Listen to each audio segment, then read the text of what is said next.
Tapi memang tradisi keluarga saya Soekarnois. Oh. Tradisi keluarga saya Soekarnois. Jadi PNI, PDI, PDI Perjuangan. Saya nggak ada urusan personal. Ya, ya, Nothing personal. Saya tidak pernah punya dendam Ya, ya. pada musuh politik saya. Tidak pernah. Nah, ini harus dilanjutkan. Tugas sejarah dan tugas negara harus nyatu. Jangan sampai kemudian ada namanya kepala negara, tapi kemudian meninggalkan tugas sejarah. Ini bahaya.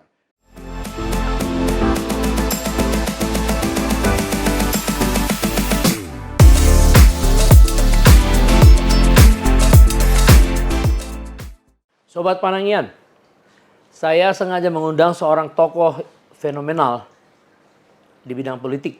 Kenapa saya katakan fenomenal? Baru-baru ini banyak diberitakan karena beliau ini membuat sebuah sejarah, mendatangi seorang baca pres, lalu baca pres ini pun kaget karena dulu mereka ini berhadapan di zaman Orde Baru, ya. Dan dia sudah memulai jejaknya sebagai aktivis pada tahun 90, ya. Jadi sudah hampir 33 tahun. Kemudian dia setelah aktivis membentuk sebuah partai yang namanya PRD. Itu yang sangat terkenal pada zaman itu. Kemudian tahun 2001 keluar dari sana, dia mendapatkan beasiswa ke luar negeri, ke London, ke Inggris ya, untuk belajar. Dan kemudian tahun 2004 dia menetapkan hati untuk masuk ke PDIP. Tetapi pada tahun ini dia sepertinya dipecat dari PDIP. Siapa lagi kalau bukan Bung Budiman Sujatmiko.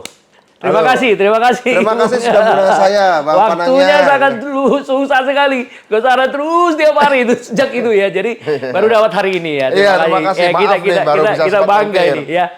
Nah, saya mau sedikit dulu bincang-bincang tentang masa lalu ya. Sebelum masuk ke PDIP, kenapa Anda memilih PDIP ya waktu tahun 2004 pulang dari Inggris setelah belajar? Kenapa harus PDIP? Ya, PDI Perjuangan partai yang secara visi dan ideologi sama dengan saya, begitu paling dekat, itu paling penting bagi saya. Kedua juga PDI Perjuangan walaupun baru kalah pemilu di 2004, tapi kan tetap partai yang besar dan masih memiliki kekuatan yang luar biasa sehingga sangat mungkin untuk melakukan perubahan-perubahan lewat PDI Perjuangan pada waktu itu, meskipun pada waktu PDI Perjuangan memutuskan diri untuk berada di luar pemerintahan. Ya. Tapi bagi saya kalahnya PDI Perjuangan dalam pemilu 2024 itu seperti kalahnya klub besar dalam sebuah pertandingan Liga Champions. Kalah di satu pertandingan Liga Champions atau kalah di 2 pertandingan Liga Champions tidak akan membuat klub besar itu menjadi kecil. Liganya tetap tinggi gitu ya. Toh bisa menang lagi suatu saat gitu ya. Betul. Jadi menurut saya partai yang memutuskan diri untuk ada di luar pemerintahan setelah kalah itu adalah sebuah tradisi baru politik Indonesia setelah reformasi. Sehingga menurut saya selain kesamaan ideologi juga sikap etis ini yang saya dukung. Sikap etis ini yang menurut saya penting untuk membangun kualitas demokrasi Indonesia. Begitu. Jadi kesamaan itu yang membuat Anda masuk ke PDIP dan sepertinya karir Anda di dalam politik, di dalam grup, di dalam partai ini cukup bagus ya.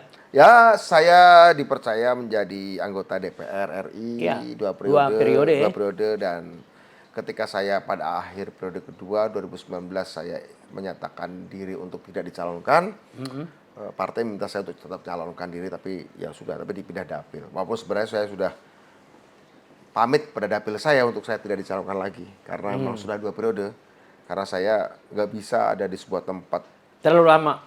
Bukan terlalu lama, artinya ketika saya sudah terlalu lama, saya nggak mau itu menjadi berpolitik bagi saya bukan pekerjaan ya.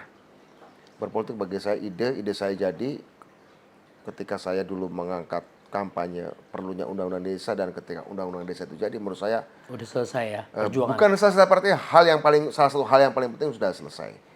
Begitu. Ya, karena saya melihat bahwa Anda sangat concern dengan perdesaan ya. Oh iya. Karena saya orang desa, Bang.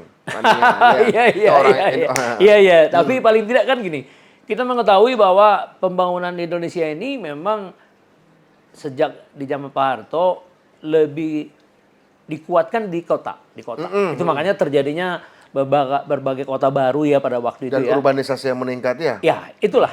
salah satu karena berurbanisasi. Nah, faktor urbanisasi adalah karena kurangnya faktor-faktor sumber daya yang mendukung perdesaan. Sehingga tidak berkembang perdesaannya. Jadi bisa dikatakan pertumbuhan ekonomi Indonesia dalam jangka waktu yang lama memang itu ada di kota. Dan proses urbanisasi yang terus mengkota, hari ini kita bicara sudah 55% orang di kota sekarang. Ya. Nah, jadi kalau Padahal sumber daya alam di desa. di desa, semua ekspor juga semua dari desa, nggak ada ekspor di kota. Ya, Hanya jasa yang ada di kota. Ya, kota jasa. Nah, jadi pandangan Anda terhadap itulah mungkin yang saya dengar nih. Ada beberapa kali saya ketemu dengan seseorang yang sudah 3 kali ikut baca pres ini 3 kali. Jadi dia pemandangan dia terhadap perdesaan itu sangat bagus, ya, sangat concern. Nah, kemudian setelah tahun 2004 Anda di sana berhasil membuat undang-undang perdesaan. Di 2009 ketika saya jadi DPR. Ya, kemudian tahun 2014 Pak Jokowi dalam portofolio kabinetnya membuat sebuah portofolio baru Kementerian Desa. Anda puas dong? Oh iya, karena itu salah satu usulan saya juga. Oh, Dan gitu kita ya? tuangkan di dalam pembuatan undang-undang desa bahwa perlu ada kementerian itu khusus. Oh. Perlu ada kementerian khusus. Sebenarnya waktu 2009 saya juga punya usulan dibentuk kementerian baru. Dan waktu itu Badan Pertanahan dibentuk Kementerian Agraria. Artinya sebenarnya saya mengusulkan 2 kementerian. Oh. Satu Kementerian Agraria, Ya, gabung satu. dengan ATR. ATR BPN, Ya. dan Kementerian Desa. Ya, terjadi semua usulan saya gitu. Kira-kira Itu yang membuat Anda sehingga udahlah DPR nggak perlu lagi dilanjutkan yang ketiga. Ya artinya gini, artinya bahwa itu kan 2014, 2019 ya kan udah periode kedua saya. Sebenarnya pada 2018 saya waktu itu sedang menyusun undang-undang baru mengajukan dari usulan saya. Tapi sayang gagal masuk prolegnas ya. Sampai saya berakhir yaitu undang-undang data raksasa dan pemerintahan 4.0. Apa itu? Semacam pemerintahan digital. Oh. Semacam pemerintahan digital berbasis big data begitu ya. Tapi saya gagal masuk prolegnas. Pada waktu itu saya dengan tim saya ingin mengajukan undang-undang itu untuk mengantisipasi di tahun 2018 ya, jika suatu saat Indonesia ini terkena bencana nasional atau mungkin suatu saat Indonesia diserang negara lain, di perang, atau jika suatu saat Indonesia terkena epidemi, maka perlu ada tindakan darurat, refocusing anggaran, dan itu tidak harus lewat proses politik di DPR, tapi biarkan AI, Artificial Intelligence, itu yang memutuskan berdasarkan data memang harus ada refocusing anggaran dikarenakan. Itu salah satu contohnya ya. Untuk mengantisipasi perang, mengantisipasi bencana nasional, dan mengantisipasi epidemi. Itu tahun 2018. Saya nggak masuk prolegnas. 2020 ada pandemi betulan. Ya, Andai kita waktu itu udah punya undang-undang itu, sudah bisa dipakai. Sudah bisa instrumen. Iya, pas lagi meledaknya artificial intelligence ya. Iya. Karena saya sudah mengantisipasi bahwa bukan mengantisipasi pandeminya, saya bukan dukung, tapi mengantisipasi kalau terjadi sesuatu itu biarkan nggak usah ada proses politik yang terlalu rumit karena makan waktu dan nanti banyak politisasi. Untuk hal darurat perlu ada tindakan dan supaya tidak dikatakan bahwa ini adalah subjektivitas kepala negara.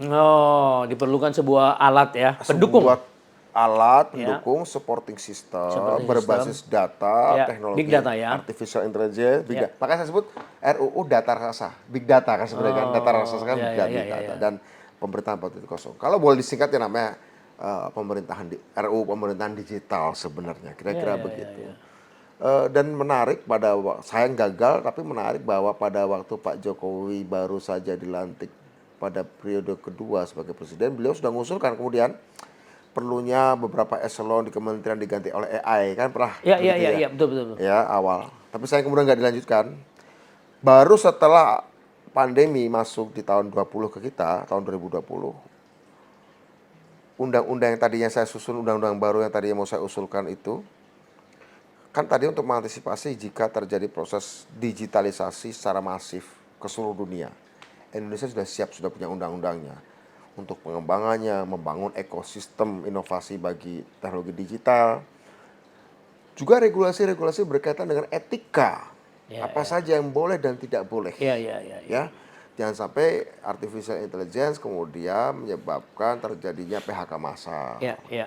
Jangan sampai artificial intelligence menggantikan peran yang paling suci, paling sakral dari manusia, yaitu thinking, berpikir, Iya, iya, iya. analitis. Namun sayang undang-undang itu gagal saya perjuangkan. Dan sekarang kita menghadapi ledakan ilmu pengetahuan, ada ledakan virus, Iya. ledakan peluru, perang, Iya. ledakan ilmu pengetahuan, adanya ChatGPT. Itu kan AI yang akan mengambil alih kerja intelektual kita. Yang kalau kita sebenarnya sudah undang-undang itu, harusnya pemerintah bisa melakukan regulasi, nggak boleh misalnya, Iya, iya, iya, iya. skripsi, disertasi pakai ChatGPT misalnya. Ya, Terserah aturnya apapun. contoh kemarin yang membuat hancur perdagangan di Tanah Abang. Itu kan karena digitalisasi di iya, TikTok. contoh. Iya, Jadi betul. rentetan dari pandemi sampai sekarang tuh makin ada terus. Artinya pandemi, digitalisasi, dan nanti perang, Iya, ada krisis terus. pangan, Iya, krisis pangan. Iya, iya. Ini semuanya sambung menyambung Iya, menjadi nyambung-menyambung, satu. iya. Jadi nggak bisa satu fenomena itu hanya kita lokalisir, nggak Iya, bisa. iya, iya, Apalagi sosial, ya berdampak sosial. Nah, tapi ada dong semangat Anda tetap memperjuangkan ini walaupun gagal prolegnas Oh, kemarin kan. masih. Iya. Dan saya berharap saya sudah bicara sama Pak Prabowo. Oh. Saya bicara sama Pak Prabowo pada waktu kita mendeklarasikan Prabowo Budiman bersatu, saya nitip itu. Ada 6 hal yang menurut saya harus diperjuangkan oleh Pak Prabowo ya. Saya nyatakan setelahnya kemudian. 1, hilirisasi. Ya, itu diteruskan. ya program yang sudah ada Harus sekarang ya. ada. Digitalisasi. Itulah yang tadi salah satu undang-undang itu ya. Atau bikin PP atau apalah digitalisasi. Ya. Ketiga, dekarbonisasi. Ya. Yaitu mendorong adanya pembaruan energi ya, energi Ya. baru dan terbarukan. Keempat, konektivitas, melanjutkan apa yang sudah dibuat oleh Pak Jokowi tentang palaparing. Ya, ya. Cuma karena kalau palaparing paling berhenti di kecamatan atau di kota, tidak masuk ke remote areas, tidak masuk ke wilayah terpencil perdesaan. Itu konektivitas harus masuk ke wilayah-wilayah Dulu paling ya, terpencil. Nah, kita pedesaan. tahu waktu kemarin pandemi, Iya, betul, anak di betul. puncak Iya, gunung kan betul, harus betul. belajar tiba-tiba harus naik pohon kelapa Iya. supaya dapat sinyal, kan nggak boleh kayak gitu lagi Iya, kan. iya, iya, iya. Kalau misalnya pemerintah, BUMN, swasta malas masuk ke desa, malas masuk ke gunung, kerjasama dong dengan BUMDes. Kan dalam undang-undang desa juga ada namanya BUMDes, Badan Usaha Milik Desa. Jadi di desa terpencil pun boleh bikin BUMDes. Bikin BUMDes sebagai internet service provider. Ya, artinya itu konektivitas, melanjutkan palaparing yang sudah ada. Kemudian optimalisasi dana desa. Untuk optimalisasi dana desa bukan sekedar dana desa itu untuk membangun infrastruktur fisik, jalan, jembatan, tapi juga yang lain. Untuk yang keenam, yaitu apa? Pengembangan sumber daya manusia dari desa. Maupun juga di kota juga. Kalau di kota sudah otomatis. Karena kebanyakan orang kan berjuang mencari yang cocok, suitable dengan dia. Tapi ada juga kota juga masih kita ketinggalan ya, soal kurikulum pendidikan. Ya. Soal asupan gizi bagi anak-anak miskin, ya. Anak-anak sekolah seperti diminta oleh perjuangan oleh Pak Prabowo. Begitu. Dan saya dengar Pak Prabowo dan timnya sedang menyiapkan kan tentang yang Anda bilang terakhir itu tentang asupan gizi. Asupan gizi. Ya. Untuk pengembangan sumber daya manusia ya. Yang paling selain basic kurikulum segala lah. macamnya dan pendidikan guru ya. Ya. Terus peningkatan gaji guru. Oh pastinya iya. Ya, terus status dari guru honorer sekarang dan segala macam. Jadi memang concern dari pemerintahan Pak Prabowo melihat dari apa yang sudah dipresentasikan di dalam terakhir tuh di Universitas Muhammadiyah. Sepertinya ada yang apa yang Anda sebutkan itu sudah ada di dalam 17 itu. Ya, udah ada. Dalam 17 program fokus. Terus 8 best fast result. Jadi dari 17 itu diprioritaskan ada 8 dicapai 2029. Nah, kemudian yang menarik bagi banyak orang, tiba-tiba Anda pergi menemui Prabowo di Kertanegara. Dan membuat sebuah pernyataan yang menurut banyak orang mengagetkan gitu. Oke. Ya, Anda mengagetkan karena apa? Dipandang orang selama ini Anda tuh musuhnya Pak Prabowo gitu loh.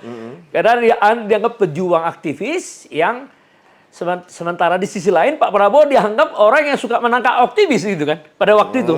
Nah, tapi begitu Anda masuk ke rumahnya beliau itu, orang kaget, loh ada apa ini? Nah, terus Anda membawa sebuah pesan kepada Pak Prabowo bahwa Anda menginginkan pada periode ke depan ketika Indonesia Persatuan ingin nasional. ingin menjadikan Indonesia menjadi negara superpower pada tahun 2045 perlu adanya sebuah persatuan nasional untuk mewujudkan kesejahteraan keadilan sosial. Oh Kan iya. gitu ya? Oh iya, betul, Jadi betul. orang kaget nih. Ada apa ini? Ternyata Anda pernah mengusulkan bahwa Prabowo itu gabung dengan Ganjar. Soal nama saya nggak bicara. Ya, Waktu ya, itu ya. antara PDI Perjuangan dan Sorry, Gerindra. antara PDIP dan Gerindra. Gerindra, ya. Lalu kemudian orang kaget, loh, kenapa jadi dia yang menginisiasi apa ini? Bukan ketua partai kan kira-kira kan gitu. Ya, Anda dianggap tuh ya apa namanya? Seperti menjemput takdirnya gitu kan? Saya suka istilahnya. Iya, dan ternyata akibatnya Anda ternyata dipecat. Nah, terus gimana perasaan Anda setelah Ya tentu saja sedih karena Ya. saya Karena 2004 Anda di sana bukan 19 sudah tahun. 2004. Saya sejak 6 SD sudah kampanye PDI. Itu masalahnya. Sejak 6 SD saya sudah kampanye PDI Iya, gitu ya. iya, Walaupun iya. belum bisa milih tentu Iya, saja iya. dan belum PDI Perjuangan. Tapi memang tradisi keluarga saya Soekarnois. Oh. Tradisi keluarga saya Soekarnois. Jadi PNI, PDI Perjuangan itu Dari orang tua udah begitu ya, dari keluarga ya, keluarga besar ya. satu keluarga besar. Jadi Anda sangat kecewa jadi dong. saya katakan bahwa meskipun saya dipecat itu hanya catatan administratif saya saja sebagai orang PDI Perjuangan yang dihapuskan. Tapi sebagai seorang nasionalis Soekarnois itu tidak bisa dihapus. Ya. Itu nggak bisa dihapus. Dan saya kan berjuang bahkan sebelum masuk PDI Perjuangan pun saya sudah terlibat dalam perjuangan kan. Ya, ya. Karena ideologi itu, Ya, ya ya, kan? ya. Artinya tidak tergantung dari organisasi, tapi pemikiran itu. Sehingga menurut saya katakan ketika saya dipecat, yaitu hanya catatan administratif saya saja. Luar biasa Tapi itu, tidak luar biasa. menghapus ideologi saya dan keyakinan saya. Karena keyakinan dan ideologi itulah yang membuat saya dulu melawan Orde Baru untuk demokratisasi, berjuang untuk kebebasan, yang membuat saya menggagas dalam materi kampanye saya perlunya ada undang-undang desa, dan sekarang juga mencoba menggagas kemajuan. Ya, salah satunya tadi ya rancang undang-undang big data, ya, Ya. walaupun gagal, it's okay, tapi idenya tetap masih ada. Ideologi itulah Ya. yang membuat saya bisa berevolusi sampai sekarang. Kira-kira begitu. Ya. Jadi artinya walaupun Anda sebenarnya tidak pernah membayangkan Anda keluar dari PDP hanya karena itu aja kan? Ya karena bagi saya tentu saja, saya katakan tadi, membayangkan keluar itu hanya administratif saja. Ya. Administratif saja. Saya percaya bahwa apa yang saya lakukan adalah benar menurut sejarah. Bisa salah, tapi biarkan sejarah yang menilai. Ya. Karena selama ini dari dulu juga tindakan saya, waktu saya bikin PRD misalnya, Ya. melawan Orde Baru, kan juga banyak orang yang tidak mengerti. Ya. Banyak orang memusuhi kan, macam-macam segala macam. Nggak taunya 2 tahun kemudian jatuh Orde Baru. Ya. Ketika saya pertama kali menggagas undang-undang desa, ya mungkin saya satu-satunya politis yang pertama kali mengangkat itu dalam kampanye dan menjanjikan itu sebagai bahan kampanye. Ya. Andai saya terpilih, rancangan undang-undang ini saya akan perjuangkan menjadi undang-undang desa. Ya baik juga skeptis, tapi bagaimana ya terjadi juga. ya. Terjadi juga. Pun sekarang, Ya. mudah-mudahan. Ya memang saya sebagai orang yang netral melihat dari luar, semangat Prabowo setelah Anda bertemu di Kartanegara itu beda. Oh, masa sih? Ya, maksudnya yang disebut beda itu ada energi bagi dia, energi baru. Saya nggak tahu kalau itu. Bagi orang yang selama ini menuduhkan sesuatu pada dia yang belum tentu, kan banyak sekali orang yang menuduhkan sesuatu yang belum tentu. Ya mungkin ada benarnya dari sudut pandang orang itu, karena dia hanya melihat satu sisi. Tapi ketika Anda menemui dia di jalan Kertanegara dan berkata-kata dua pihak gitu ya, di situ kelihatan sekali energi dia berubah dan dia merasa ya seolah-olah dapat penghargaan dari orang yang dikonotasikan sebagai musuh gitu loh. Karena generasi Anda kan berbeda ya dari segi usia. Kan gini Bang, saya katakan pada Pak Prabowo pada waktu itu kan Bapak sedang menjalankan tugas negara. Ya. Dan bukan cuma Bapak banyak orang lain juga yang bahkan jadi lawan politiknya Pak Prabowo pun dulu bersama Pak Prabowo juga kan menjalankan tugas negara. It's okay. Itu memang tugas negara sebagai prajurit. Iya. Generasi kami sedang menjalankan tugas sejarah. Iya. Mengoreksi. Nah, masalah Jalannya sejarah. waktu itu negara menolak Iya. perubahan sejarah. Iya. Tapi karena Anda petugas negara, Anda ditugasi oleh negara untuk menolak tugas sejarah, sementara kami, generasi kami, Mengambil inisiatif. menjalankan tugas sejarah, ya kita berhadapan. Iya, dengan sendirinya. Dengan sendirinya bukan karena saya benci Pak Prabowo, Iya. Pak Prabowo benci saya, nggak ada urusan personal. Iya. Nothing personal. Saya tidak pernah punya dendam Iya. pada musuh politik saya. Tidak pernah. Ya. Jadi kalau ada orang mengatakan bagaimana, ya tentu saja ada emosionalnya ya. Dan itu juga hasil diskusi saya dengan teman-teman saya, teman-teman aktivis. Yang mengatakan saatnya kamu harus bertemu dia dan berbicara tentang masa depan. Karena nggak mau kisah kami ini hanya sekedar dijadikan kisah masa lalu. Kisah masa lalu kami hanya dijadikan bahan untuk kemudian menolak pembicaraan masa depan bersama. Itu yang nggak boleh. Karena kami dulu ditangkap, diculik, ada yang mati segala macam. Karena kita mikirin masa depan loh. Iya. Karena kita mikirin masa depan kan. Jadi seperti itu. Ya, nah itulah yang saya katakan tadi membuka podcast kita, mengejutkan banyak orang, tetapi di sisi lain memberi sebuah energi pada Pak Prabowo sebagai person. Saya bukan pada Pak Prabowo. Saya Ya. ingin Ya, dengan kemampuan saya, sebatas kemampuan saya. ya, Yang saya ingin berikan energi bukan Pak Prabowo. Ya. Yang saya ingin berikan energi adalah bangsa Indonesia. betul. Sesuatu yang pernah juga saya lakukan dan teman-teman saya dulu. Ketika negara menolak berubah, kita dengan teman-teman mendobrak energi untuk perubahan. Ya. Ketika juga di DPR, energi bahwa pembangunan harus merata ke desa. Ya. Ini juga energi apa? Energi kemajuan. Ya.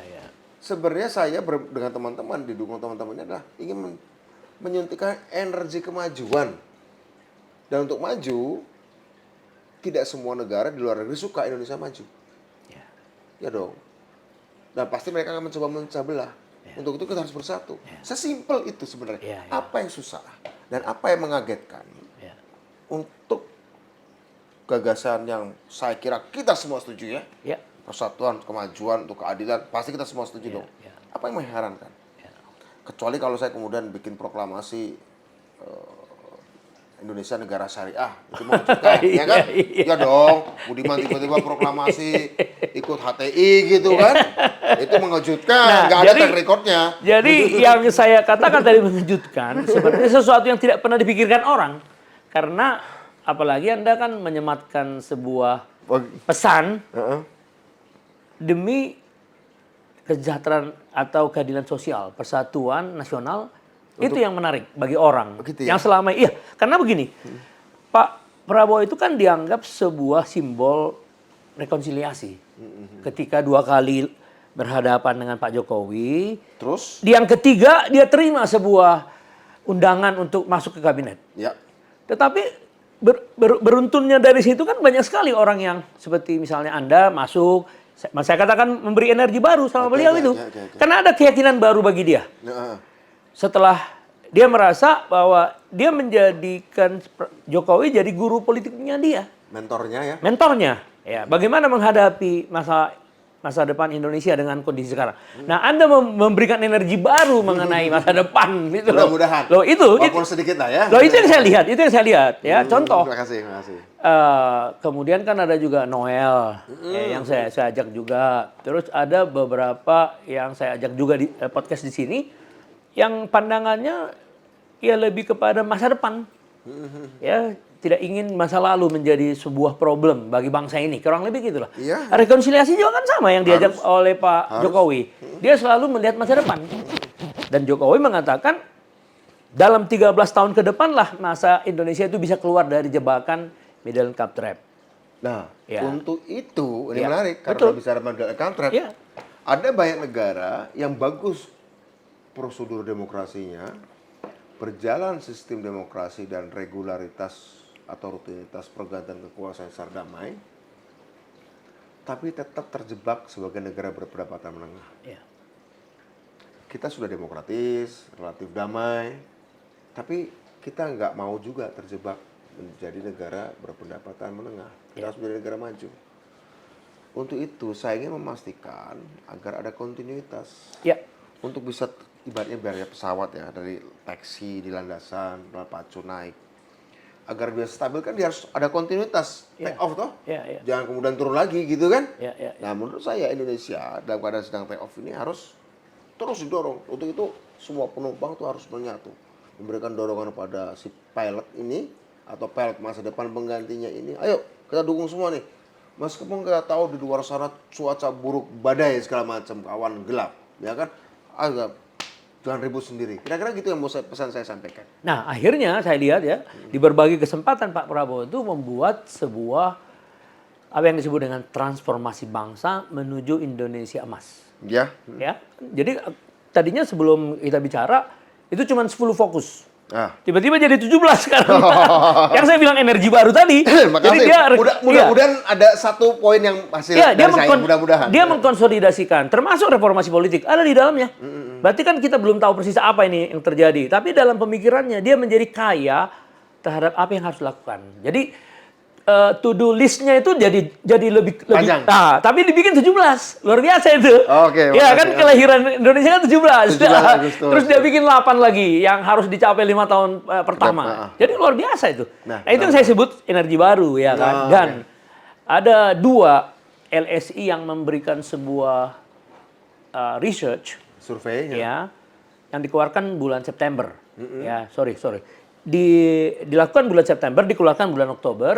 Pertama LSI DNJA yang mengatakan bahwa selisih Pak Prabowo dengan Ganjar setelah berhadapan-hadapan ya itu sekarang jadi 13%. Oh ya. 3 bulan lalu surveinya, Anda waktu itu bulan berapa? Waktu Prabowo Juli kan? Yang di Kartanagara. Yang di Jawa Tengah? Agustus. 18 Juli. Ya. 18 Agustus, tepat 1 bulan. Nah, ini survei September, ya, makanya relevan. Dia meninggalkan 13%, itu DNJA. Nah, Jayadi Hanan yang juga LSI yang pertama kali di Indonesia, Tadi lingkar survei, survei. Kebetulan salah satu dari anak saya kerja di sebuah sekuritas. Oh ya. Diundang beliau itu seminggu lalu, dan saya akan undang minggu depan. Dia mengatakan tendensi Pak Prabowo naik itu meninggalkan 11%. Jadi angkanya confirm 11 dan 13. Ya, di margin of error. Itu sudah di atas margin of error. Karena dulunya kan cuma 5%. Itu margin of error. Sekarang udah enggak. Udah lewat. Itu yang saya bilang energi. Ya, mudah-mudahan ada gunanya kan. Sementara kan setelah di Gamma, ya kan dia masih membuat 10. Begitu di Muhammadiyah sudah 17. Itu yang saya bilang tadi, energi baru, ya kan? Nah, belakangan ini saya lihat Pak Prabowo dengan timnya seperti belum pede untuk mengumumkan wapresnya. Menurut Anda apa masalahnya kira-kira? Saya tidak tahu masalahnya, tetapi saya pernah berdiskusi dengan beliau. Diskusinya kira-kira begini. Tadi sepakat persatuan. Kedua, sepakat persatuan itu untuk kemajuan. Kesejahteraan ya. Itu nggak bisa ditinggalkan. Tapi ada keadilan sosial ya. Tapi ada yang kedepannya juga kan harus dijawab. Karena ada tantangan baru. Keadilan sosial itu untuk mengatasi tantangan lama yang memang nggak selesai. Itu diatasi.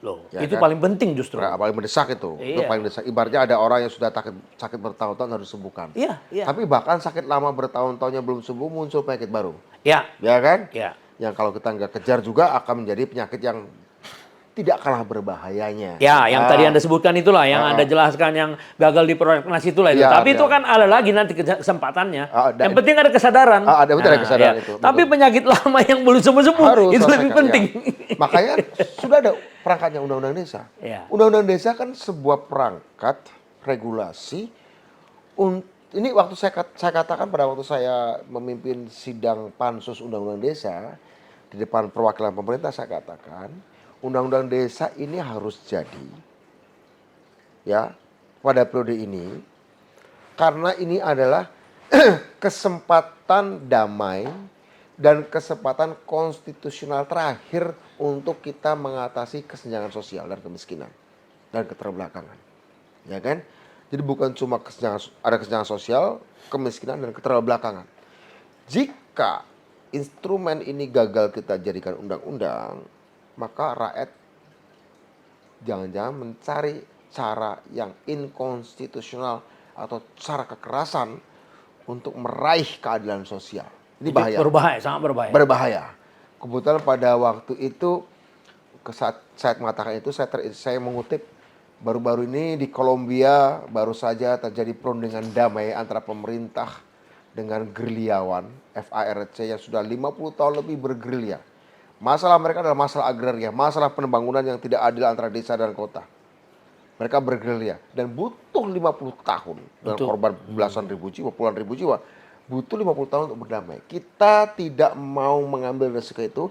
Ini ada kesempatan, kebetulan saya ada di DPR, bapak-bapak juga menjadi pejabat, kita buat sejarah, buat perangkat untuk mengatasi keadilan sosial tanpa kekerasan dan secara konstitusional. Nah, prakanya sudah ada nih, Bang Parangyan. Sudah ada. Tinggal dijalankan konsisten saja. Sampai ada program-program yang lain ya, program-program yang tambahan begitu. Ya, jadi saya waktu itu juga Anda dengan Pak Prabowo tadi, saya dengan Pak Hasim kebetulan dipanggil untuk membuat presentasi tentang perumahan. Oh iya.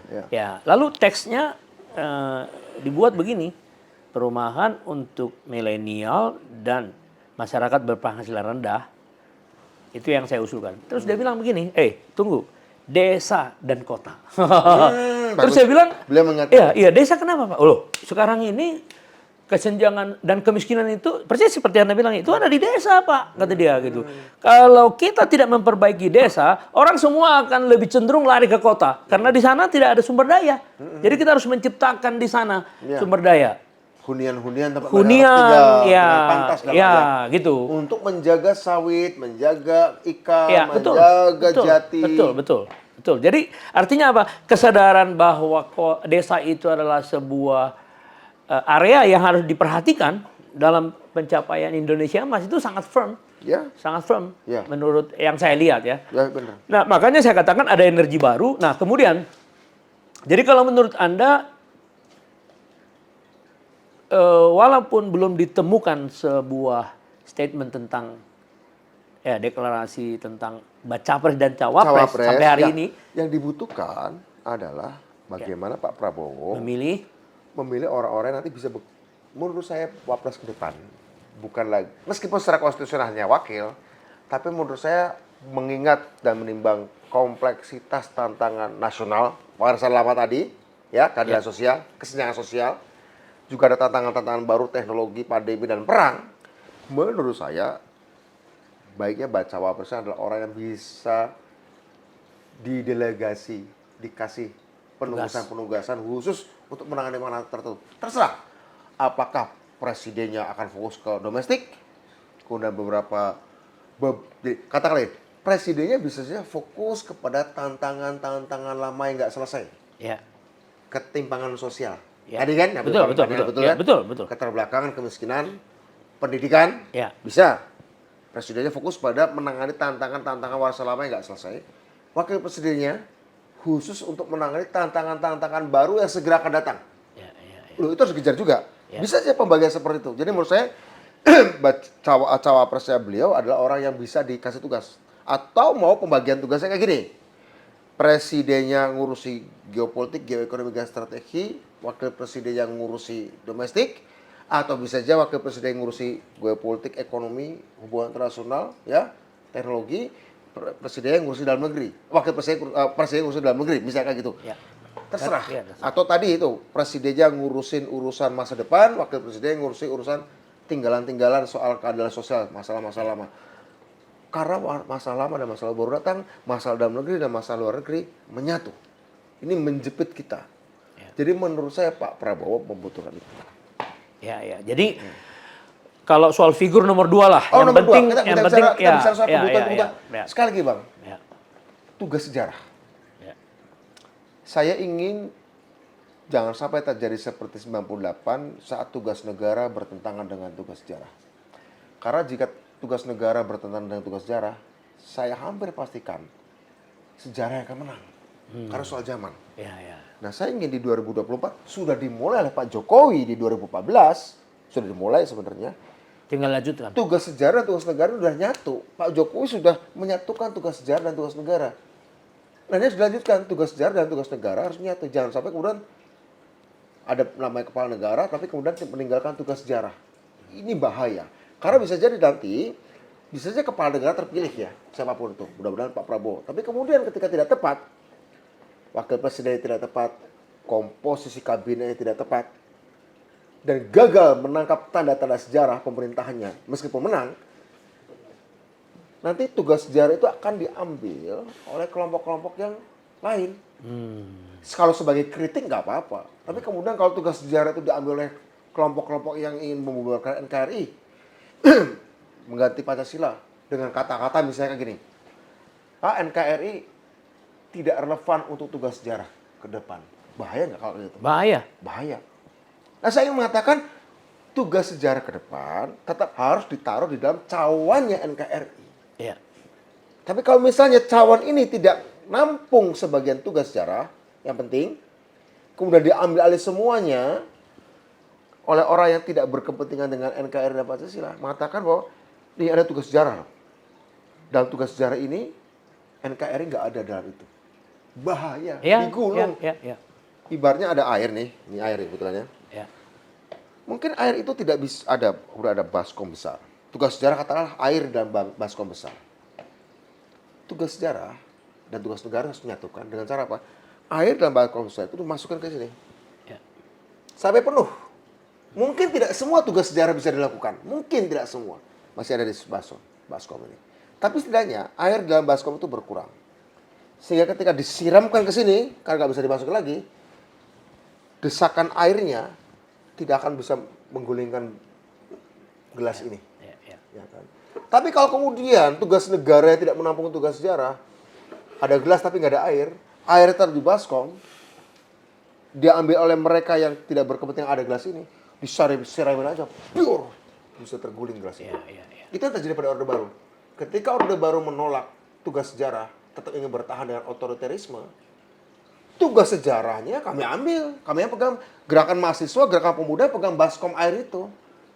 Coba karena kita kan cinta NKRI ya, jangan sampai menggulingkan gelasnya dong, jangan sampai memecahkan gelasnya dong. Ya kita siram saja, tapi gelasnya masih utuh kan gitu kan. Ya. NKRI masih tetap. Masih utuh. Kalau bagi mereka yang tidak mau NKRI putus, ya udahlah, bukan cuma airnya, baskomnya kita tabraknya di sini. Ya. Itu pilihan strategis yang dalam hari-hari ke depan, dalam hitungan hari atau bahkan mungkin hitungan jam akan menentukan apakah tugas negara itu kongruen, sebangun, selaras dengan tugas sejarah. Ya, tetapi kalau yang saya tangkap dari Anda datang ke Kertanegara, tentu saja kan Anda meyakini figur ini mampu. Iya. Karena di dalam diri dia, kemarin saya undang di sini seorang yang mengenal dia 30 tahun.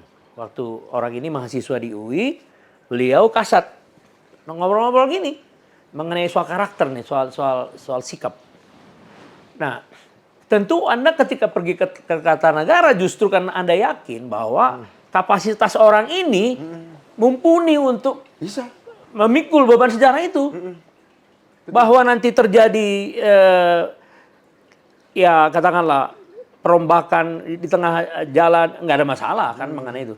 Selama dia menjadi seorang patriotik yang seperti yang Anda yakini dengan karakter yang ada, dia mumpuni untuk mempertahankan NKRI tadi.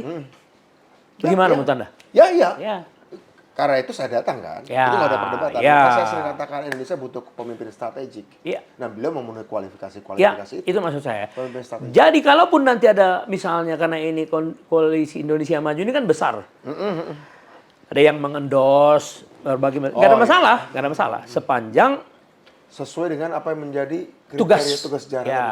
Dalam perjalanannya ya kalau memang ada sesuatu kan pasti ada koreksi juga dari luar kan. Nggak ada masalah itu loh. Ya. Nah, itu yang optimisme saya mengenai apa yang Anda lakukan di di Kartanegara Oh, itu. Itu loh. iya, Jadi iya. pesannya tuh nyampe pada Mudah-mudahan sampai dan ya. generasi bangsa Indonesia ini, terutama orang-orang seperti kita. Oh, ada optimisme gitu loh. Ya, iya.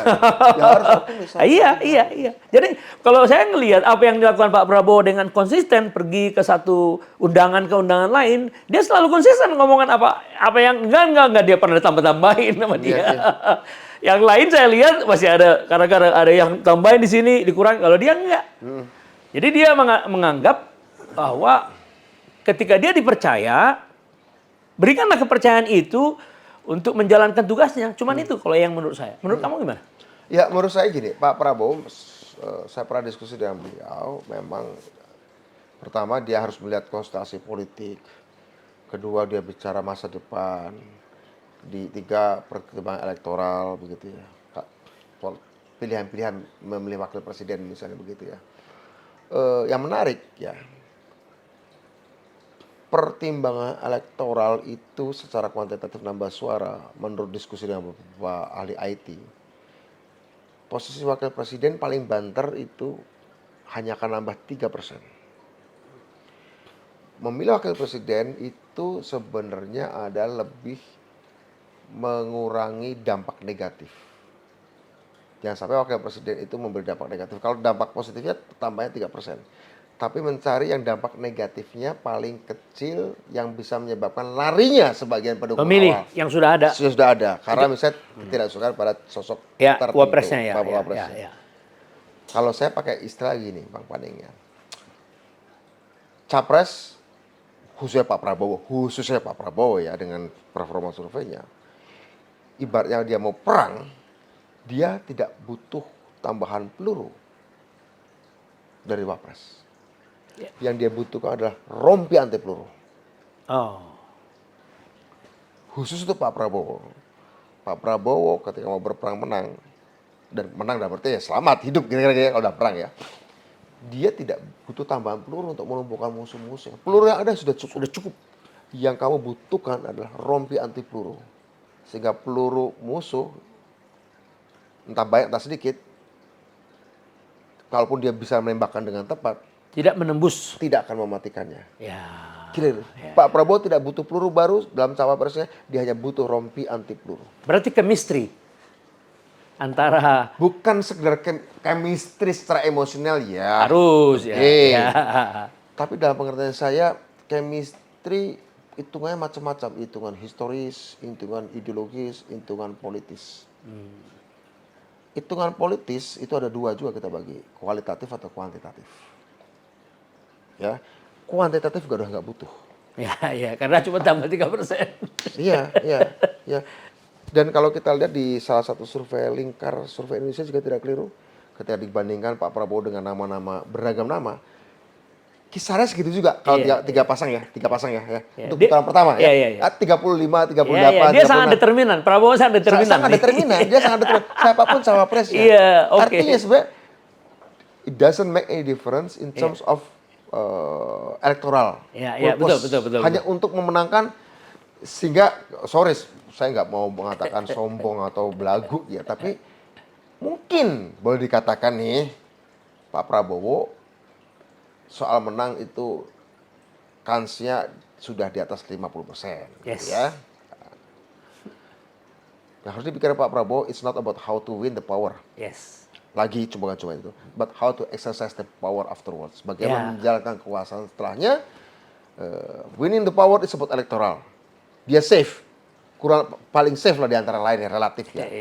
Tapi sekarang lah bagaimana dia membuat safe Indonesia dengan memperhatikan aspek politik yang kualitatif, bukan cuma kuantitatif, sudah selesai. Aspek historis, aspek ideologis, aspek emosional psikologis gitu kira-kira ya. Itu chemistry ya. Ya chemistry tadi tuh. Boleh saya sebut sebagai rompi anti peluru. Menyederhanakan supaya orang jadi mudah. Iya. Bapak mau perang, jangan nambah peluru, udah cukup Pak. Bapak cuma lupa tuh, nggak pakai rompi anti peluru. Nah itu aja. Kalau yang nembakin jadi nggak iya. Sama Tommy Baja, peluru Tommy Baja, supaya nggak kena kepala kan. Kira-kira gitu lah. Nah, sekarang ada dua calon yang dibicarakan banyak orang ya kan. Gibran satu, yang pertama, yang kedua adalah ada 3 jadinya ya. Ada 2 ya, Kofifa dengan Gibran yang paling kuat. Ada di bawahnya sih ada Erick Thohir. itu nomor 3 sekarang. Oh gitu ya. Nah, setelah bicara kemarin ya nomor 3. Jadi nomor 2 ini sekarang Kofifah, ya kan? Nah, jadi ada banyak orang berspekulasi karena yang Gibran ini tergantung sekali pada keputusan MK yang tidak akan lama lagi akan dikeluarkan. Kemudian tentu saja persetujuan dari Pak Keluarga. Jokowi, ya, Andai, keluarga, andai ya, diputuskan. ya. Tapi kalau dari pihak sini sih itu pilihan nomor 1. Karena apa? Menurut saya setuju dengan Anda karena presiden itu harus memegang 2 Jawa, ya kan? Jawa dia sudah memegang Jawa Barat. Jadi kalau ada sedikit ya 3% dari Jawa Tengah sudah cukup.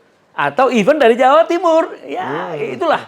Kalau disebut-sebut penyumbang elektoral yang tidak terlalu signifikan tapi tidak mengurangi beban pemilih yang akan tergerus dari situ. Nah, jadi 2 yang safe kata dia. Nah, kalau yang ketiga itu netral. Kalau udah 2 ini enggak, berarti nomor 3. Nah, menurut analisanya Budiman gimana? Kalau analisis saya katakan tadi aspek elektoral karena begini, ada satu generasi atau 2 lapis generasi yang cara berpikirnya sudah lintas geografi fisik. Bahkan mungkin saya katakan mereka sudah sedikit tercerabut dari akar adat atau budaya. Yaitu generasi yang saya sebut sebagai, yang bukan ya, banyak orang kata sebagai digital native. Ya. Itu orang-orang yang boleh saja dia tinggal di Brebes, boleh saja dia tinggal di Jember, atau di Magelang, atau di Cimahi, tapi itu hanya fisiknya. Ininya sudah menjadi global citizens. Sudah menjadi global citizens, sehingga kemudian mereka melihat bahwa masa depanku akan tidak sepenuhnya ditentukan oleh negaraku, tapi akan berdialektika dengan negaraku. Saling mempengaruhi. Dia butuh dirinya itu, ibarat mau dansa, butuh partner dansa dalam tubuh negara. Nah, kira-kira partner dansa negara ini bisa nggak dansa dengan iramaku? Ya. Karena dia juga berinteraksi dengan orang-orang di negara lain. Dia selama ini berdansa dengan orang negara, dansa pemikiran, dansa kesukaan, hiburan, cita rasa segala macam. Nah, negara besok tidak lagi seperti 50 tahun lalu menentukan aku akan jadi apa. Aku pun ikut menentukan negara aku jadi apa. Untuk bisa menentukan langkah negaraku jadi apa, aku harus bisa menari bersamanya. It takes two to tango. Ya. Butuh dua pihak untuk bertenggo. Ya. Aku satu pihak, negara bisakah menari bersamaku? Ini adalah satu lapis masyarakat yang tidak tergantung dari geografis tadi, dan mereka memenuhi 54% pemilih kita. Betul. Yaitu milenial dan Z. Ya. Kira-kira gitu. Nah, ini harus diperhatikan. Aspek ini harus diperhatikan. Tentu aspek Jawa Tengah, Jawa Timur, mungkin karena di situ juga kandang banteng begitu ya. Saya kebetulan juga orang Jawa Tengah, saya tahu betul bagaimana memang keterikatan orang Jawa Tengah pada PDI katakanlah begitu, dulu PNI ya. Jadi itu juga harus dipertimbangkan. Tapi sebenarnya ketika aspek teritorial dan aspek elektoral tidak lagi signifikan, maka aspek masa depan itu harus juga dilihat. Sehingga kemudian dimungkinkan Pak Prabowo jika terpilih, dan moga-moga terpilih, melakukan pendelegasian yang seperti saya sebutkan tadi itu di depan. Ya. Dengan wapresnya begitu. Dan kemudian nanti tentu saja pilihan-pilihan menterinya juga. Ya. Nah, kalau kita lihat dari research, pemilih Prabowo itu memang ada di 50% itu. Dominan. 54%? Yes, ya, 54%. Ya, 54%. Pemilihnya Ganjar itu ada sebagian di situ, sebagian di atasnya usianya. Generasi X. Yes. Pemilih Pak satu lagi, ada yang justru yang lebih senior dari situ. Nah, menumpuk dia. Jadi mungkin ada suatu kesan atau katakanlah relate antara sikap Prabowo yang katakanlah tegas, simple. Dia kan nggak pernah rumit kalau bicara, simple. yang disukai oleh generasi itu. Karena generasi ini adalah generasi yang ingin bukti. Ya, Terutama generasi Z. Udahlah bukti lo apa deh. Jadi Ya. nggak get it done ya. Lakukan, Ya, jalankan. ya, Kira-kira ya. gitu. Ya, ya. Ada hasilnya nggak usah banyak cincong deh. Kira-kira gitu. Itulah makanya banyak orang berspekulasi, udahlah Gibran lah the best choices. Gitulah kira-kira. Ya, Walaupun itu ya salah satu usul ya, ya masih tergantung ya subjek to ya, ini dari ya. diskusi kita tadi nggak jauh. MK dan keluarga. Ya, MK dan ya, keluarga. MK dan keluarga ya. Oke. Nah, jadi artinya gini, waktulah yang akan membuktikan itu kan. Ya, Ya, waktulah yang membuktikan itu ya. Nah, kemudian dari visi Anda sendiri untuk 5 tahun ke depan, tantangan kita yang lebih prioritas itu apa? Tantangan. Iya, dalam kabinet ya, dalam kabinet yang akan datang ya. Andai kata misalnya Prabowo jadi presiden. Sumber daya manusia, keadilan sosial dan sumber daya manusia. Oh, Penegakan hukum, keadilan sosial dan sumber daya manusia. ya, Itu, ya, ya. tiga itu. Ya, ya, ya. Nah, keadilan sosial kalau saya lihat sih banyak dibicarakan sekarang oleh mereka ini kan, termasuk kan rumah di desa, terus pokoknya pembangunan di desa. Terus ada pandangan dari Pak Hasim menganggap bahwa Amerika akan menghadapi resesi kuartal 1 tahun depan. Kemudian Cina sekarang sedang terkoreksi pertumbuhan ekonominya karena persoalan kredit macet di sektor properti. Dan oleh karenanya dua negara ini kan sumber devisa kita dari ekspor. Jadi dipandang ini sudah tidak bisa lagi diharapkan. Jadi kita nggak bisa lagi outward looking. Kita harus inward looking.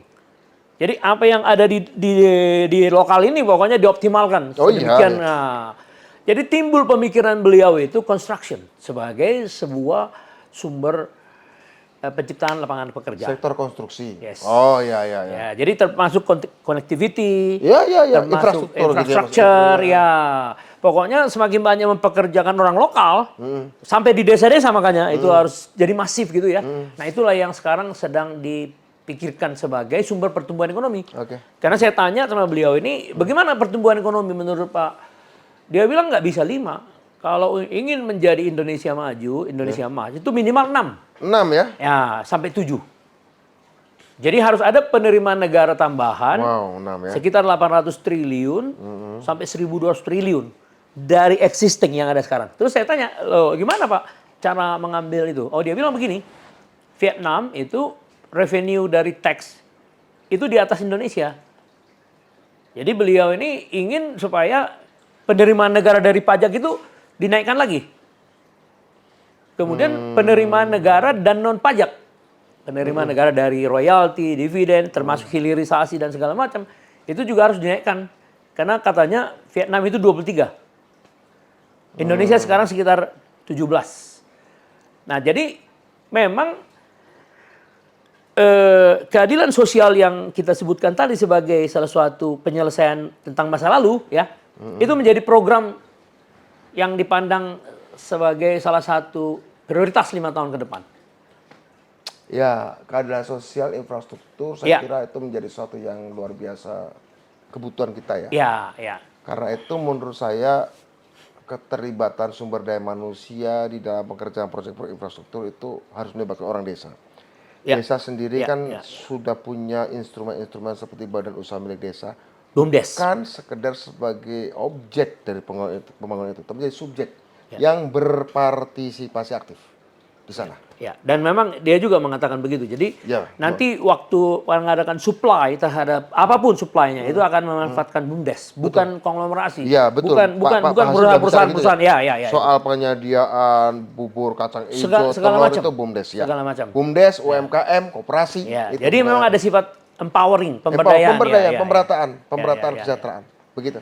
Nah, jadi kira-kira untuk 5 tahun yang akan datang, Anda cocok dong jadi salah satu anggota kabinet. Jangan bicara itu. Dari kita. Ya, maksudnya kita doakan. Itu Pak Prabowo. Ya, ngomong-ngomong, sudah berapa putra? Putri? Putri saya 1.